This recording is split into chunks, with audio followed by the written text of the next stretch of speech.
I'm Annie Studebaker, and I bring to you an abundance of knowledge from our South Texas rural communities. Follow me as I take you on a journey of inspiration and insight that will offer a deeper connection with people and businesses.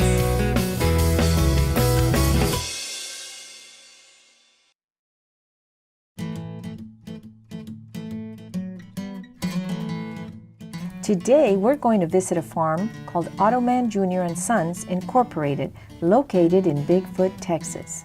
This farming operation has been in business for over 70 years. In order to achieve the maximum crop production, they use crop rotation. Let's go see how this works. Bigfoot is a small community located 40 miles south of San Antonio. This is where we find the farm, Otto Mann Jr. and Sons Incorporated. This farming operation has been very productive through 5 generations. We had the pleasure of meeting 3 of them, Otto Mann, James Mann, and Zachary Mann. We do a little bit of everything. We do peanuts, we do wheat. So you've been farming long? Have you been I've been doing it for 14 years now. So when I got out of school, I started farming right away. So interesting. Yeah. And then my dad was he's a director for Valley Telephone, but he retired, I guess, 5 years ago or 6 years ago. So he's been retired not that long. So, and James' father, how many generations is his father? Oh, well, I'm considered the 5th generation. I truly enjoyed talking to Zachary and learning about the history of the farm.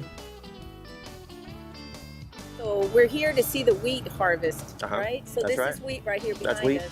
Interesting. Is this a dry land? No, this is mainly all irrigated farm. Now we do our corners in dry land, which is what you'll see here in a minute. Is we're going to be harvesting our dry land corners, but 90% of our stuff that we do is all irrigated. And I see the wheat here that wraps around the corn. Is that how? Is this all the corners? Or? That's the corners, yeah, because the irrigated part is a circle, and then the corners are the leftover, the left out spots. Oh, that's And instead of just letting it grow and fallow, we usually always try to farm them. So. Oh, okay. So when we start harvesting the irrigated, we'll save so many pounds behind for the following year. And then we take that wheat seed and plant all of our irrigated, and then if we got leftovers, we'll go in there and plant all of our dry land. The harvesting process was very interesting. It takes planning and dedication to be successful.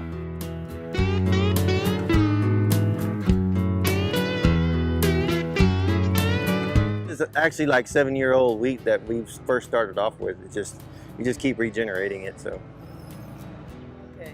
It's a lot cheaper that way than buying it all the time, I tell you that. So but you couldn't do that with sorghum, right? You could. There's high. Yeah, legally you can. I mean, you can do it with anything you grow. You can do it with peanuts. You can do it with corn, milo. The problem is when you start getting into the high-end grain crops, you need to have seed treatment. You need to have other things, and it's more difficult to do seed treatments. And it's hard to have, like corn is all GMO altered. You have to have, if you start planting, in other words, you need to have that trait fresh every year. On wheat, it's not such a big deal. Oats, wheat, all those, cheap grains, you can plant them in the ground and you're good to go. So. Okay, great. Tell me what we're about to see here. I know I hear the combine there getting ready. We have a grain part coming. We're gonna start harvesting our corners. We've already harvested all the irrigated stuff. We're a little bit a day late. Okay. But that's all right. We're trying to beat the weather. But we're gonna finish. This is our last 60 acres we got to do, and there's about 15 acres per corner. And there's 8 corners here, so we have about 60 acres here to harvest out. And once we get going, most of this stuff is pretty light. You're probably looking at about anywhere from 5 to 25 bushel wheat. Normally when it's irrigated, you're looking anywhere from 40 to 70 or 80 bushel wheat. So there's a big difference between the corners and the irrigated. And like this year, it's been that way. We just came off of some 40 to 80 bushel wheat, and now we're gonna get to the corners. It's gonna be like a major letdown, but this is all free, so didn't cost any water, didn't cost any fertilizer, so it might not make much, but it's all free money at this point. Oh yeah. Tell me something about the bushels. How many pounds to a bushel? On wheat, it's technically 60 pounds a bushel is what it is. So 60 pounds makes a bushel. And on milo, it's like 56. On corn, it's 56. Wheat's the only one that's a little different. I think wheat is 60 pounds a bushel. So the bushels change. I didn't Bushels know change, that. yeah. Interesting. And when you're on Okay. peanuts, it's only 30 bushels. So it's a whole lot less. And I think oats is 32. So there's a difference between all the crops on bushel weights. So all these crops that you have are different. So year round, you've got crops in the ground? Every 12 months out of the year, there's always something planted on our farm. Because when we get through the peanuts, we're planting wheat. When we're in the middle of wheat, we're planting milo, we're planting cotton, we're planting corn. When we start harvesting out wheat, we take out the wheat and we start putting peanuts behind the wheat. And then we have peanuts all the way to the beginning of December is where we finish up peanuts. Okay, so you're going to have Yeah, it's year round. Yeah. Okay. Not on the corners. We'll put peanuts only on the irrigated. Oh, it's only only on irrigated. irrigated. Oh, Yeah. interesting. Okay, okay.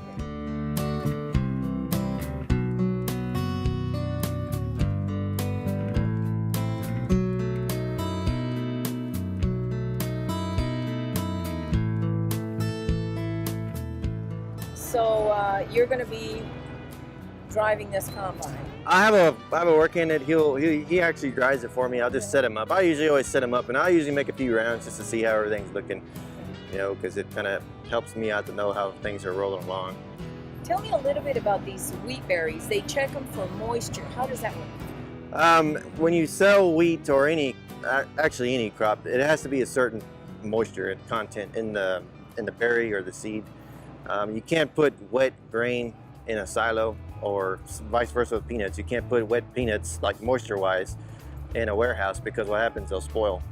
So there's criteria when you sell it. It's got to be a certain moisture, a certain amount, and that's when you sell it. Wheat, it's technically anywhere from 15 down to about 12 is where you want to be. They start docking you when you're on the high end. But usually I'd say 12 to 13 to 14 is where you want to be on the wheat when you harvest it. But if it's over that, then you can get docked. And if it's too high, even at that, then they'll reject your load. So you got to get the moisture. And there's sensors in the combine that'll tell you what the moisture is. And also we have a moisture tester at the shop if you really want to make sure it's right. You know, it's even more accurate than the combine. So. Okay, so let's talk a little bit about this combine and how it works. So we have this combine that's going to cut the head of the wheat. The combine in the front, the header in the front, it's got a sickle bar, and what it does, it cuts all the wheat heads off the top. And it leaves all the straw on the bottom. Yeah, it's like scissors. It just goes like this here, and it just cuts it right off. Okay. Once it gets cut, it goes into the auger, then it goes into the feeder house, which is what connects the header to the combine. Once it goes into the combine, it goes into the rotor. And the rotor is surrounded by what they call a concave. And the amount of clearance between the concave and the rotor as it's spinning, that's what shells all the wheat seed out of the husk. And then all the trash and hay go out the back, and then it has a blower in it. It's got a big fan in there, and it blows all the loose material, the husk, the stall, throws all out the back, and then all the heavy stuff, which is your grain, falls to the bottom of the machine. And when it falls to the bottom, then it goes into an auger that takes it to the tank, to the hopper. And then from there it goes into the grain buggy, and the grain buggy is optional. You don't have to have that. It makes it quicker on harvesting. From the combine, it goes straight into the truck, and then from truck it goes to corpus. You don't stop. You don't stop. Yeah, you don't stop. We have milo at home, sorghum, and I did it for 2 summers. Didn't do it again, but I learned that never to stop, and then I dumped the grain in the grain cart. That's right. So interesting, but I don't think I would ever do it again. But anyhow. Technically, here we might not do it on the go because it's kind of a pain, you know, because we're going in a curve pattern. And I see. Yeah. And the thing is, we're going to finish today easy. And the thing is, when we're in the very far end of the place, which is a mile down the road here, you don't want to be way down there and drag the combine all the way back over here just to dump. So we'll have the grain cart so he can dump on the end. But technically, on this job right here, we're probably not going to do a whole lot of dumping on the go. We'll just, when the combine's full, we'll just dump it out. Okay. Then the cart will come over here and dump. So. Okay, so you go directly from the combine to the truck. Well, we go directly from the combine to the cart. Normally, but normally you're going to go ahead and dump it in the cart, or going to go? We're going to dump in a cart. We're just not going to dump on the go, together. Yeah. Interesting. Okay, good deal. When we return, we'll see the peanut planting process.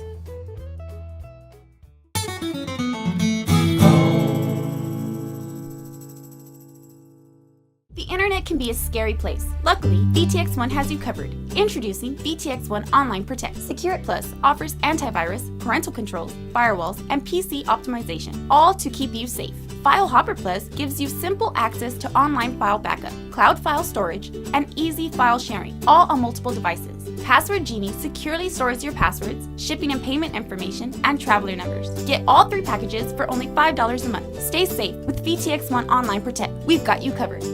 It's the same every month. Bills pile up more and more. It's like an oncoming storm, and when it rains, it pours.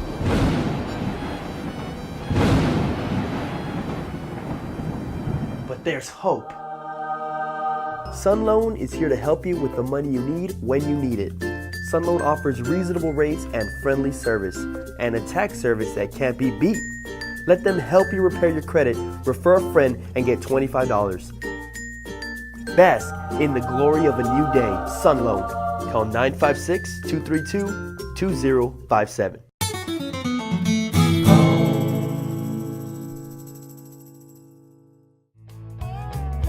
Welcome back. Once the wheat was harvested, they would get it ready for planting peanuts. As you can see, this soil is red. This makes it perfect for growing peanuts. So tell me what we have here. Well, these are totes of peanuts. We get the peanuts in 2,000-pound totes. And these peanuts have been treated with the herbicide, you can see. So it's a regular peanut that one would have eaten until it was treated. We treat it so that we can avoid any sort of soil fungus that exists or any sort of insects that might be in the soil. It just makes for a healthier peanut and gives it a chance to thrive in the soil once we plant it.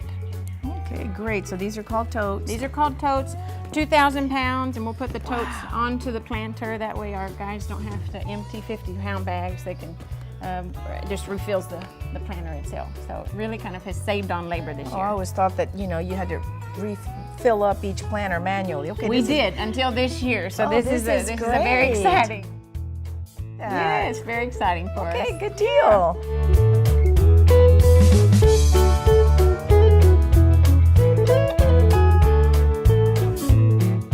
This field is going to be planted with peanuts, right? Absolutely. What did you have here before? We grew wheat in this field, and then we harvested the wheat, and now we like to follow up wheat fields with peanuts.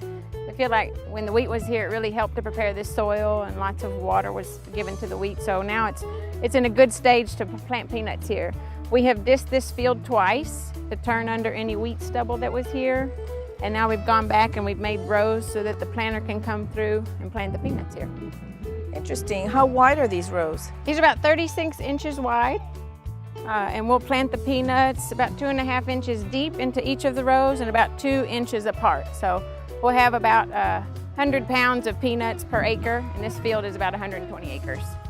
Oh, 100 pounds per acre, more or less. That's interesting. Okay. It's very interesting to watch the planting process. The peanuts are planted and each one will produce a plant that has a lot of peanuts on it.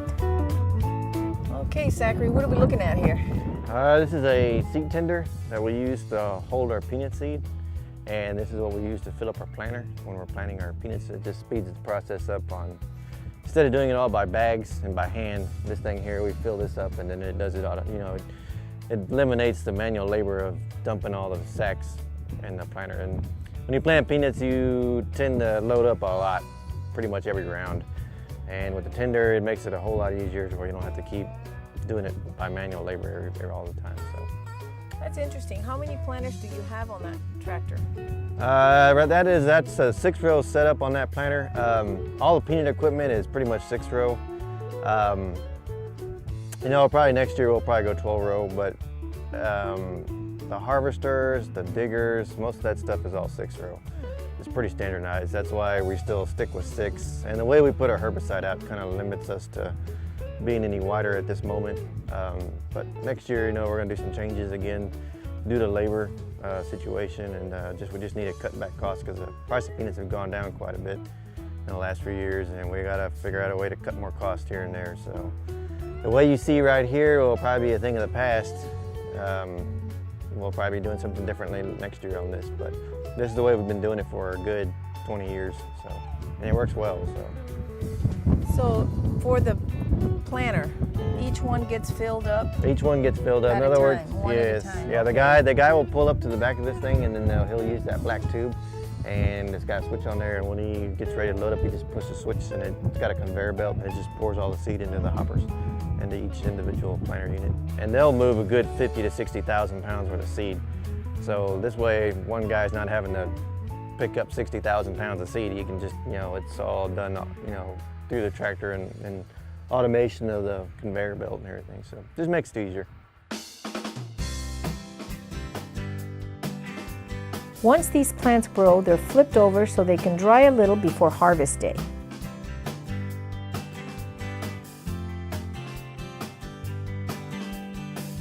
How do you load it? We have a tender that we want on our forklift. The totes, which y'all saw at the shop, are like big sacks. They're 2,000 pounds a piece. We use our forklift on our tractor, and we'll pick the tote up all the way to the top of the hopper, and then we'll untie the tote, and then the peanuts will fall out and fill it up. Yeah. Okay. So, more or less, give me an idea. How tall is it? I have never seen a peanut plant. So, how tall is it? Peanut plant usually gets about a little foot. bitty. Yeah, it's about 1.5 feet tall. Ah. It depends on how much. It depends on the environment. If it's really sandy and if it's really wet, and varieties make a difference too. Sometimes they'll get, at least maybe, up to your kneecap. But usually they're about this tall. But they vine out. They completely will cover the ground. It'll look like a green carpet on the ground when they're fully mature.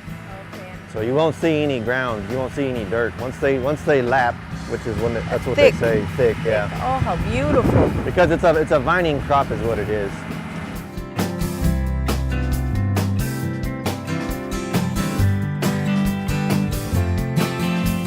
What we're doing here today is we're spraying peanuts. We're putting out a fungicide on the peanuts. And what it does, it keeps the diseases down on the bottom of the canopy. What we're spraying for at this moment is we're spraying fungicide, like I said. And the fungicide is for southern blight. At times you get a fungus that grows around the crown of the plant. And since this is a kind of a carpet kind of plant, you have a lot of humidity at the bottom of the ground and it stays wet and you get funguses growing. There's not a major issue here, it's just preventative, because if you don't do it, it will become a major issue. When we return, we'll go one step further and see what it takes to harvest peanuts and have it ready for distribution.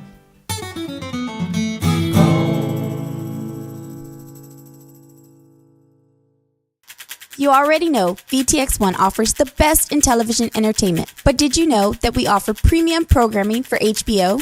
Upgrade to HBO and experience hit original series like Game of Thrones and True Blood, World Championship Boxing, and the biggest and best Hollywood movies. Get 7 great HBO channels and 2 more channels for our HD subscribers. All this for only $19 a month. HBO on VTX1. We've got you covered. Call 1-800-446-2031 to upgrade today. Tired of the same old food? Are your taste buds bored to death? Why not try something delicious for a change? Treat your family to C&M Boutique and Market. C&M has something new every day, from pasta, spinach wraps, and mango tea to breakfast croissants and fruit cups. Roasted turkey, tuna salad, and tasty frozen treats. There's a whole new world of flavor. Visit our Facebook page to see today's menu. Pick up a bite to eat before the big game. And remember, we deliver. Add a little color to your life at C&M Boutique and Market. Open weekdays 6:30 a.m. to 7 p.m. and Saturdays 10 to 5.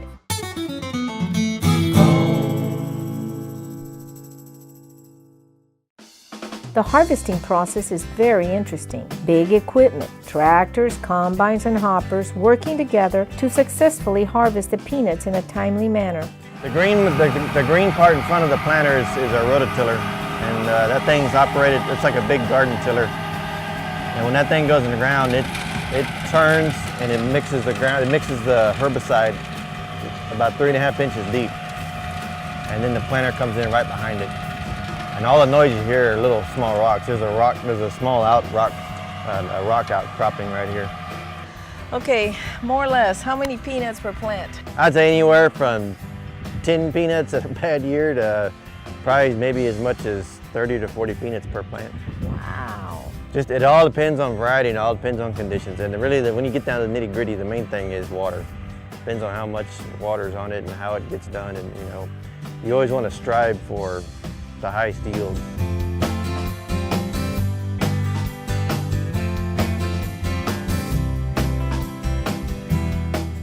we have made it to the end of the peanut harvest. We are so excited. We've worked all year and been through lots of stresses with the water and spraying and monitoring the crop, and now is the great day where this field is being harvested and the peanuts are leaving the field, so it's very exciting for us.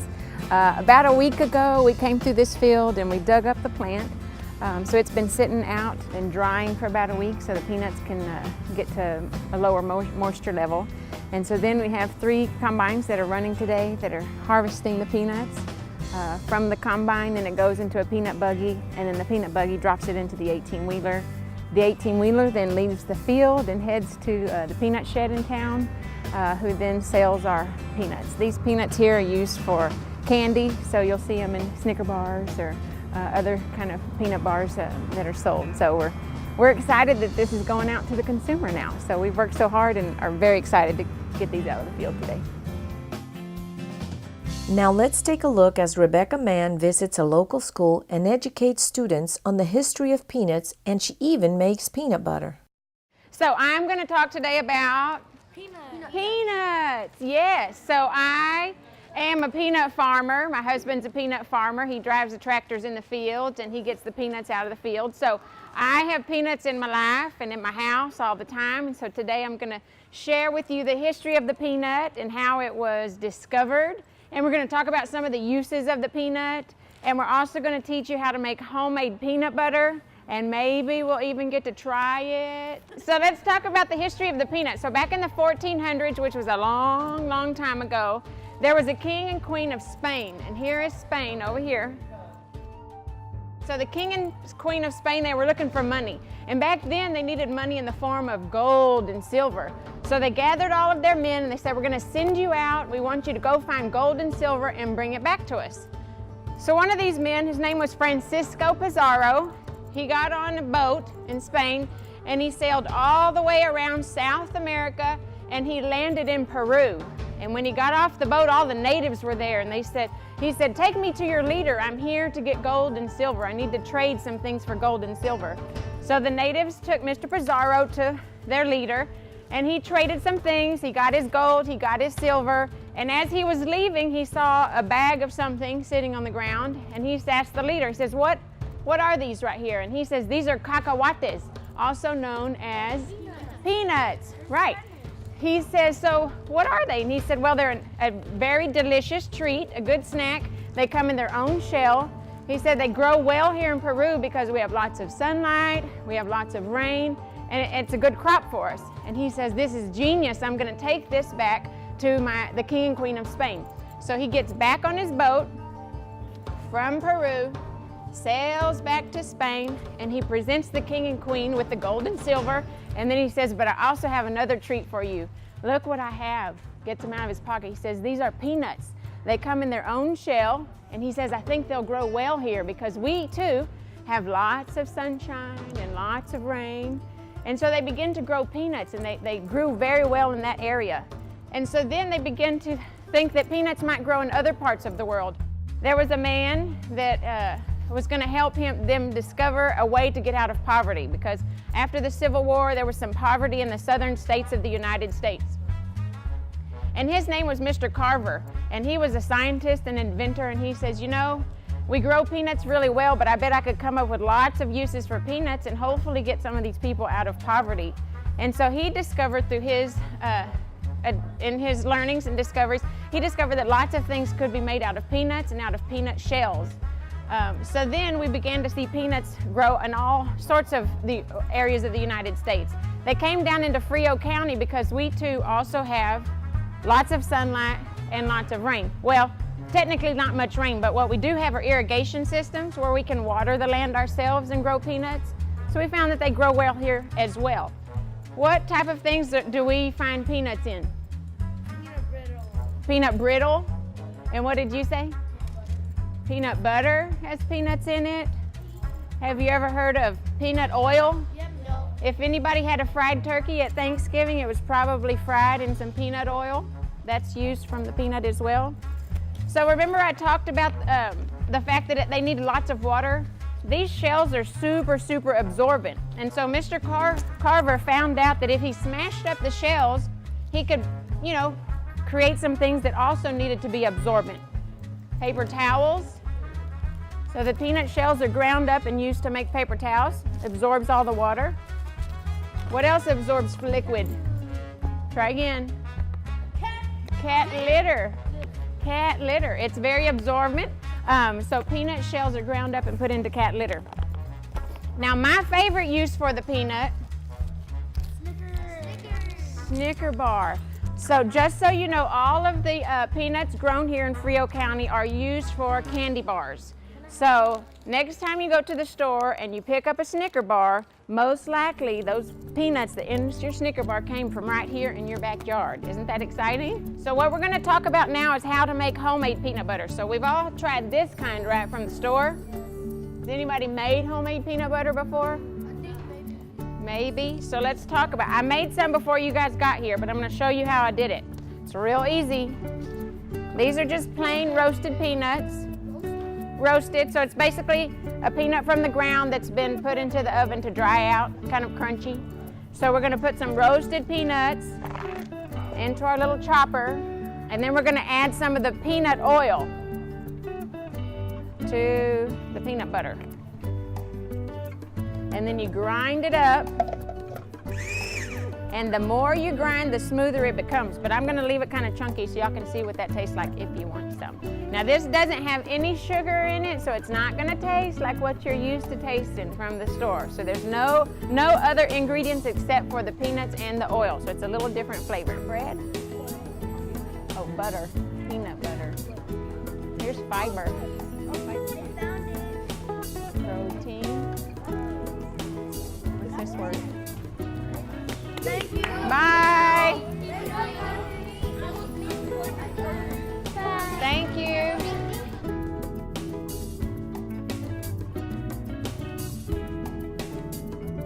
This is what our family's been doing since the 1930s. So we've been in business a long time. It's the 5th generation. 4 generations are still with us. And this is what it comes down to as far as family farms. And so the whole thing is about community development and how you stick to the farm. Without That's what you, it's all this about. wouldn't be here. No, it wouldn't. That's right.